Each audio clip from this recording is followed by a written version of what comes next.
All right, I'm Ed Parcaut, your host of Helping the Brave. Let's bring in our guest today, Karl Darden, right? I'm Mhm. sorry, so that with a question when I should have made it with a statement. I apologize. Thanks for being on the show today. Hey, You're thanks for having me. It's great to be here. yeah, I mean you're a sports commentator. Is that what I saw? So you're used to making mistakes on air all the time, right? Yeah, well, I don't know about official sports commentator, but I like to talk a lot about sports. So There you go. All right, so what service did you join, and why did you pick that service?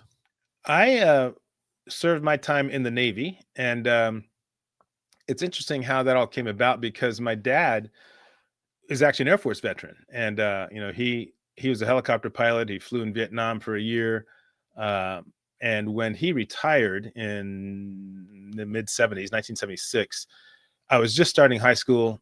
We moved out to Denver, Colorado, and I just finished my freshman year, and I was walking my dog during the summer, and one of our neighbors that lived on our block was actually a guy that a family that we had been stationed with were in Las Vegas, which is where I was born at Nellis Air Force Base. And he comes hustling out, and he was in the Air Force then, but then he was in the Navy Reserve. It's not as uncommon as you might think for somebody to be in one service and then do reserve duty in another one. But he comes running out and he's got this book and he says, "Hey, Karl, take a look at this catalog. I think you might be interested in what's in it." And I said, "Okay, thanks, Mr. Williams." And I was like, well, I was walking back to the house and I kind of opened it up, and it was a catalog that talked about the Naval Academy. Uh, Part of his reserve job was interviewing candidates who were interested in going to the academy, and that interview would be part of the admissions package that would be it would get submitted to the admissions department, and they would kind of decide from there on the different candidates. So I went home and I swear that I read that catalog. I mean, you don't typically read catalogs cover to cover, right? I mean, you kind of flip through them and just kind of read pages here and there. I started on page one and I didn't finish until I read the last major that they discussed and what the class requirements were. I mean, it covered every aspect of the Naval Academy. And like I said, that was in the summer of '77. And from then I just said, that's where I'm going. And nothing else got in my way in terms of just making sure that I was as competitive as I could be when my senior year came around. And luckily, everything worked out. Yeah, I got accepted there and was admitted with a class of 1984 on July the 8th, 1980. Wow. And for people who are younger, we didn't have internet back then, so he had to read it cover to cover because he couldn't search it on Google to find anything about it. Right, right. I mean, those were the days where all you got was catalogs. That's right. Yeah, Yeah, because yeah. I graduated high school in '84, so I joined the Hmm. Navy in '85. So I totally understand where you're coming from, and it was a totally different time. For Um, sure. yeah, especially in the Navy and a lot of other places. So how was going to the Naval Academy back then? I mean, Yeah, because it people was. don't really know unless they actually been through it. You know. That's true. I mean, it's definitely a unique experience, and I would say that when I went through, just to kind of give you an idea of how the demographic breakdown was, it was probably, I would say, most of the times you have like the people they really look for, the ones that they're really well rounded. Okay, so you're not grabbing up a bunch of brainiacs or complete jocks or anything like that. You're looking for a good mix. But it turns out that I would say 95% of them were varsity athletes. Okay, so there's that competitive edge that you have that they're looking for. And plus, when you figure on the physical demands of the academy and the military in general, it helps if somebody does have that kind of background, right? Um, but I would say that that was the fifth year that women were admitted, okay, because they came in with a class of 1980, so they started in 1976, and so that was still fairly new. I would say at the time maybe they started with 10% of each class was women, but they only ended up graduating like 5% or so. Now it's completely different. Now you have probably a solid 25% or so of the graduates, maybe even 30% are women. And so that's really kind of come up. But it was definitely um, uh, an experience that I felt like I was prepared for, but when I got there, I realized, okay, there's a lot going on here, and I need to kind of get my act together in terms of just time management, that sort of thing. That's really what was my biggest challenge, is figuring out how to manage my time to the point where I wasn't going to just basically fall apart and just kind of get crushed under the pressure of the academics and everything else that you got to deal with. And what did you play a sport while you were there?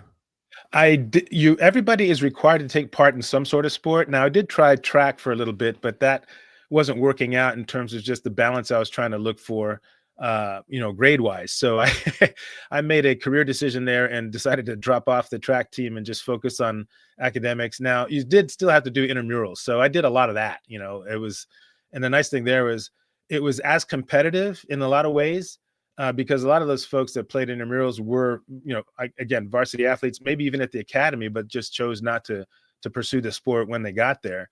So no matter what the sport was, whether it's basketball or flag football or whatever, it could still get pretty intense. So that was a lot of fun. I really enjoyed that.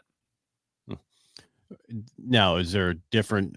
Is it just like a regular college where you have different degrees, or does everybody go for pretty? Yeah. Yeah. Exactly. I mean, think of it as a standard 4-year university. Okay, it's got accredited majors programs. I was an ocean engineer, so I basically studied the effects of forces on structures that are in the sea environment. Okay, so a classic example might be what it takes to design an oil platform or something like that that's sitting out there in the Gulf or the North Sea or something like that. You have aerospace engineers, electrical engineers, systems engineers, all kinds. So uh, I would say that the biggest difference between our our discipline in terms of the academics and what you might see at a normal school is the academic load. I mean, you're looking at roughly a minimum of 18, sometimes 19 credit hours each semester. And even my junior year, which is typically recognized as the toughest one at the academy, one semester I carried 20 hours. I mean, the norm in most colleges is 12 to 15. Right. So you are really, really pressed to the limit. Plus, you have your other military obligations, which might include lectures that you got to go to at night, tests that you got to take at night, um, all kinds of other stuff that really kind of eats into your time, and you really have to be smart about how you use it. So basically, you're in the military 24 hours a day. Essentially, yeah, yeah. Because when So I went to different schools in the Navy, I mean, it was just thrown at you. I mean, there was just so much that when I was in regular college, it was not like that. right, right, Yeah. yeah. Hmm. What did you so after you graduated, what did you do in the Navy? So I was a helicopter pilot like my dad, but it wasn't one of those things where I knew I wanted to be a pilot when I was like 7 or something like that. It just kind of evolved over time. And the one thing that really helped me out was my junior year at the junior year at the academy is designed to help midshipmen who are still kind of on the fence in terms of what they want to do. It's designed to help them decide. So the way the summer training program is set up is that you spend like a week with the Marines down in Quantico. All right.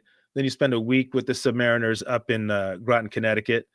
A week with the surface Navy folks driving ships and everything, whether it's in Rhode Island or Norfolk, Virginia, or someplace like that. And then a week with the naval aviators, whether it's down in Pensacola or it might be at one of the other naval air stations, right? So you get a really, really good taste of what each branch of the service does. And after I've spent that summer there, when I got back from Pensacola, I figured, okay, the whole aviation track looks like it's going to be the best fit for me. Now, I still had my work cut out for me because there's a couple of things that I realized that I really had to get better at, and one of them was not just swimming. I mean, I was a decent swimmer, but in terms of endurance, that's where I was kind of having a problem, because one of the tests that you had to do for survival is you had to basically, in full gear, you had to tread water for like 5 minutes, and you had your flight suit on, you had a vest on, no flotation devices or anything like that, just a survival vest, and then you also had your flight boots. Okay, of course they're filling up with water and everything. And during the summer, I only made it like about maybe 3 minutes. And I was really kind of frustrated because I said, oh man, this is something that I wasn't really counting on having to do. So when I got the flight billet, when I got the pilot slot, you just basically go down and pick based on what your class standing was. So there were pilot slots left when I went down there to pick, and I got one, which was great. But I also knew, I said, okay, well, now it's time to start getting ready. And I was good on all the other physical aspects of it, except for that treading water piece. And what I did was when I got down to Pensacola, I moved in an apartment complex that had a pool, and I couldn't go jumping in there with my flight suit or anything like that. But I basically figured, okay, if I can tread water in just my swim trunks for 40 minutes, if I can work my way up to 40 minutes in just my swim trunks, I should be able to make 5 minutes in all this gear. And luckily that's the way it worked out. I was able to do that, and then got through that piece of flight training, and then went on to fly the T-34s is where you start out. And then once you finish that track, you decide whether or not you want to go helicopters or fixed wing or jets. I just like the helo mission. I mean, I thought it was very diverse, very versatile. So I ended up going that route and ended up flying an H-3 helicopter, which is an old Sea King. They're all in museums now, but they're used primarily for combat support, search and rescue, anti-submarine warfare, all that kind of stuff. So I flew for 9 years. And the last 2.5 years were the greatest because I was a flight instructor back down in Pensacola teaching students. And after I finished up my time there, I decided to transition into the private sector, but I still stayed in the reserves. I did my balance of my time, another 11 years in the reserves. So I finished that up in 2004. And I didn't fly when I was in the reserves because I didn't live in Norfolk, which is where I did my reserve duty. And it would have been easier to maintain a flying job if I would have lived in Norfolk, because it would have been easier to maintain your flight minimums. Okay. You still had to make sure that you stayed current. And it was just tougher for me to do that because I was working for Johnson and Johnson at the time, and I lived in Baltimore and then back down in North Carolina. So that wasn't all that practical. But the unit I did get assigned to was aviation related, and it was a lot of fun. I had a chance to go on some really nice tours when I was doing my 2 weeks of active duty time. Spent some time in Greece, spent some time in England, working with the fleet as they were transitioning up to the North Atlantic. All kinds of cool stuff. So it was really, really a lot of fun for me. So just to be clear, so you did how many active duty years? 9 years active, and Okay, then 11 in the years. reserves. Okay. Just trying to clarify. Yeah. Yeah, one of the reasons I didn't, because after I was enlisted and I got my degrees, they were like, "Well, why don't you become an officer?" I'm like, "I don't want to go on a ship." Yeah. Well, yeah, that's one of the basic requirements. Now, I will say that the I mean, time don't I get was me on a wrong. ship, Yeah, yeah. the time that I was on a ship was basically, as part of the air wing, essentially. So I Right. didn't, I wasn't on there for 2 and 3 years at a time or anything like that. But I get what you're saying. I Yeah, I mean, didn't want to it's be a service officer. yeah, That's pretty much what I would get stuck with. And when I was ready to get out, I was done. And everybody's like, "Go in the reserves." I'm like, "No, because you can get called up and go to war. Why do I want to do that?" yeah. No, you won't. Well, You never. Yeah, whatever. 9/11 happened. I would have been there. yeah, yeah, because that's really overlapped with my time. I mean, I think the closest I ever came to getting recalled into something like that was when Kosovo jumped off, and I basically did have orders to go to northern Italy, but it is more in a support role. I mean, Right. it wouldn't have been in the actual theater or anything like that. And as it turns out, that was all slotted and everything, and it was ready to go. But then everything kind of cooled down, and I still spent my time in Italy, but it was just doing something different. All right. And you said when you got out, you went to work for Johnson and Johnson. Right. Yeah. It was What'd it you was not right away. I mean, I spent some time working with uh one company called Cargill Incorporated. They're a big private conglomerate. And it was a good company, but it just wasn't the right fit for me. I mean, I was basically a supervisor in a factory or a plant or something like that. And they basically produced like soybeans, oil and soybean meal and stuff like that.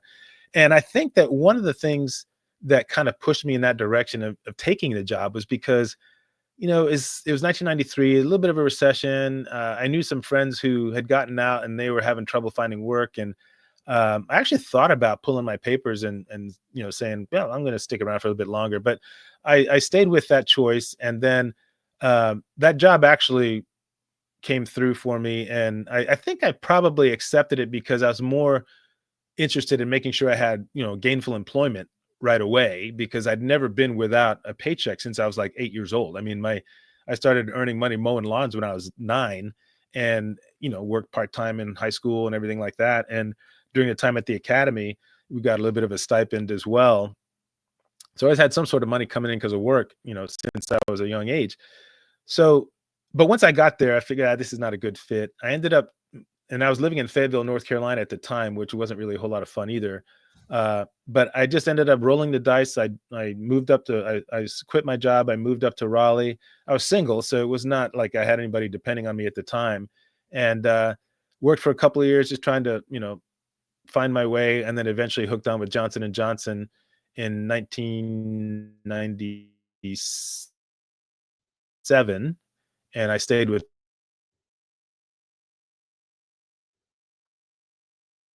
Are we there? Oh, we're Yeah. back. Yeah. Just keep going. It records on both sides. Okay. Yeah. Yeah. So yeah, 1997, and I left Johnson and Johnson in 2016. But just did the standard sales thing. Sales rep, sales training manager, sales district manager, that sort of thing. And then I spent a little bit of time working as an energy consultant. Working with people to help their businesses get a little bit more energy efficient, whether it's with changing out all their light bulbs or using these energy management systems, basically these energy monitors that kind of highlight where they're, really using up a lot of energy so they can kind of control that aspect of their bottom line a little bit more.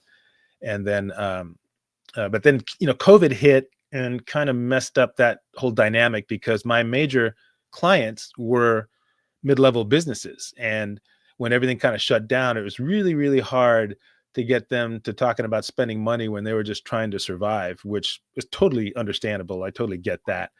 And And they just shut the lights off anyway because everybody was at home. yeah, basically, yeah. So, so I started kind of taking stock of things, and I said, I've got my J&J pension, and my military retirement pay is going to be kicking in here shortly. I said, if I can just find something to do to kind of keep money in my pocket and just pay these little bills that kind of pop up from time to time, I should be pretty good to go. I don't really see any need to go back to full-time work necessarily. So I ended up going into a little bit of substitute teaching, teaching math, junior high math and science. And now basically all I do is tutor kids in math and ACT prep, so that's basically my week looks like 2 or 3 students I work with, and the ACT tests really kind of start kicking in. Well, right now, but mostly in the spring, you'll see a lot. There's a local high school that just opened up, and those kids are just getting to the age where they'll be taking these college prep tests. So I'm figuring I'm pretty well positioned to do some of that. Just do some prep courses and everything. And but yeah, by and large, it's not a bad gig. Work maybe 8 or so, 10 hours a week, and spend my other time doing my podcast for Navy Sports, and Yeah, I want to that's go what back keeps to me let's busy. talk about that because you started Navy Sports Channel Central or Navy Sports Central. Yeah, Navy Sports Central is my podcast that I started about 3.5 years ago, and that was about a year after I'd started my blog to talk about Navy sports. Now, the funny thing there was some of my classmates from the academy actually talked me into starting the blog, and I said okay because this was right after one of my last reunions. It was my 35-year reunion. It was the fall of 2019, so I started the blog the following spring, which of course is when college sports shut down. when, when COVID hit. So the timing wasn't the best there, but I figured out a way to make it work because all I did was just basically talk a lot about uh, past significant Navy sporting events and kind of covered the background on it. Talked about the event itself and the people involved. And if I was lucky, I could get a guest on the show that was directly connected to it, whether it's a coach or a player or something like that. But it's a lot of fun. My main goal is to showcase these athletes, both the men and the women, because uh, they are truly elite in so many different ways. And I think that a lot of people think, well, if you're not a football player, basketball player, why should I care? Well, I'm telling you that these folks are just unbelievable. And there are other sports besides football and basketball. Now, don't get me wrong, I really appreciate those. Those are my 2 favorite ones. There are. but some of my Don't get me others, wrong. I played soccer in high school. I played soccer forever. Coached all my kids, or what we call football in other places. right, And I right, did track. I did it all. And yeah, the only thing I didn't do was football, because here in Modesto, well, I was in Turlock, California. It was 110 to 112 in the summers, and we had 2 and 3 a days. And I'm like, no, thank you. I don't want to do that. yeah, It was bad enough moving the sprinkler pipe at my grandfather's dairy at that time. I'm not going to go play football at that time. yeah, really. So, so yeah, I focus on. I mean, the Naval Academy has 36 varsity sports for both men and women. They actually have 3 that are co-ed as well, rifle, and then both sailing teams, intercollegiate and offshore. But anyway, um, so Carl, by the way, Carl, that's yes, important to say, because I don't think people know that. People yeah, only know about Navy football and Army football. That's really all they focus on, right? I mean, that's what they see on TV. They don't see the other stuff.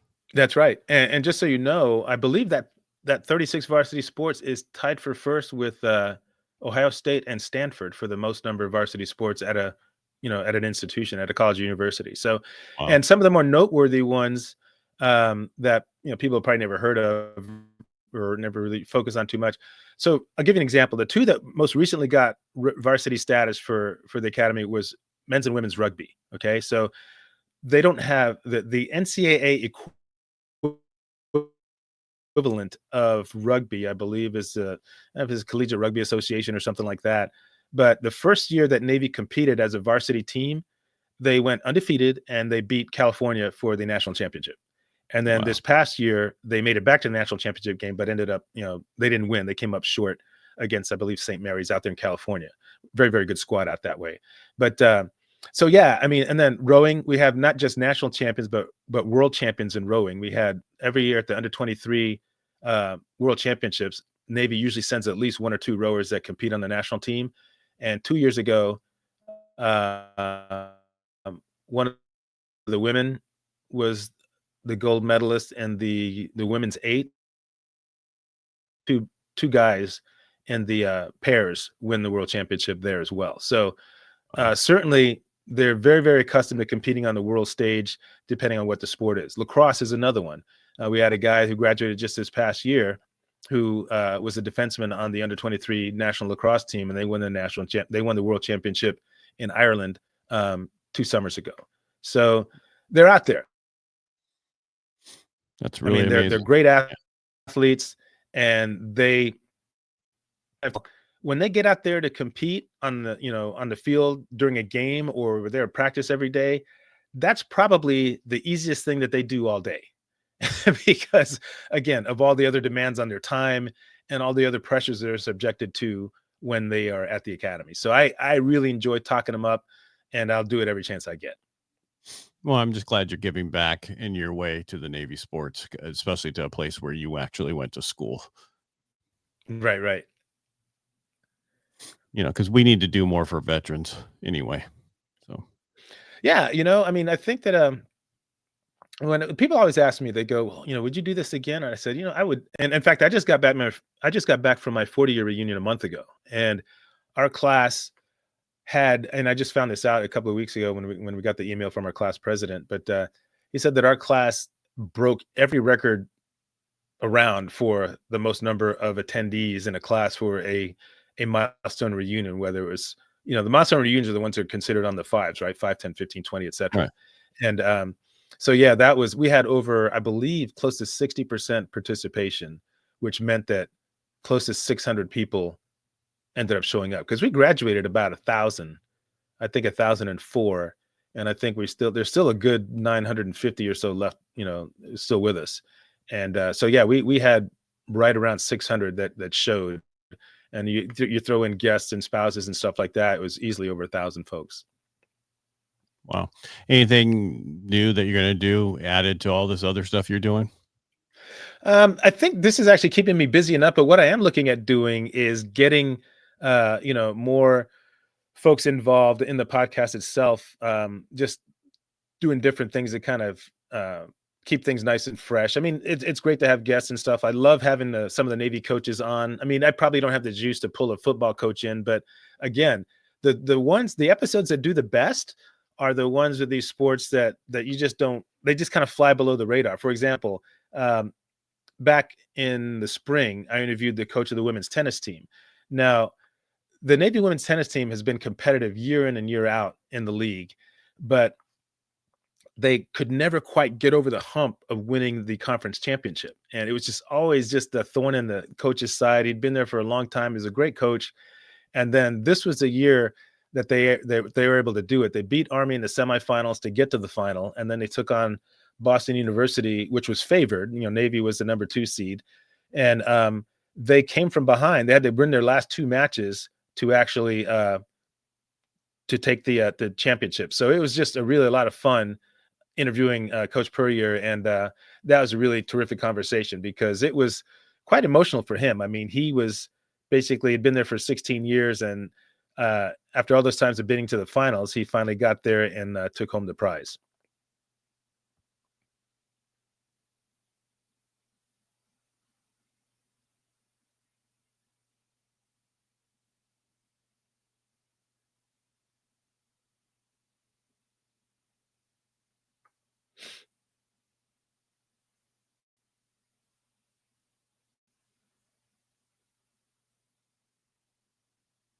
Oh, the other thing I wanted to say was one of my wife's friends. My wife is a flight attendant, and she flies for United. But one of her flight attendant friends is actually married to a gentleman who graduated from an academy in, I believe, 1964. So a couple of years older. Sorry Were you about that. hearing it? I went away for a second. I lost my internet. Keep going. You're Oh, still okay. part of the show. You were the only thing on the show going. So keep going. Yeah. Well, I stopped talking for a while to see if you'd come back, but what I was saying was just doing different things to keep the show, nice and fresh. I have a really great opportunity coming up. You might appreciate this.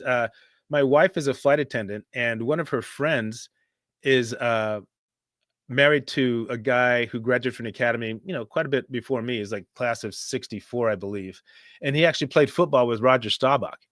Wow. So I'm going to try and get him on the show sometime this week and interview him, because I think that could be a lot of fun. I mean, talking about what it was like to play with him, and then he was also like the brigade boxing champ while he was there at the academy and stuff like that. So that could be really, really interesting.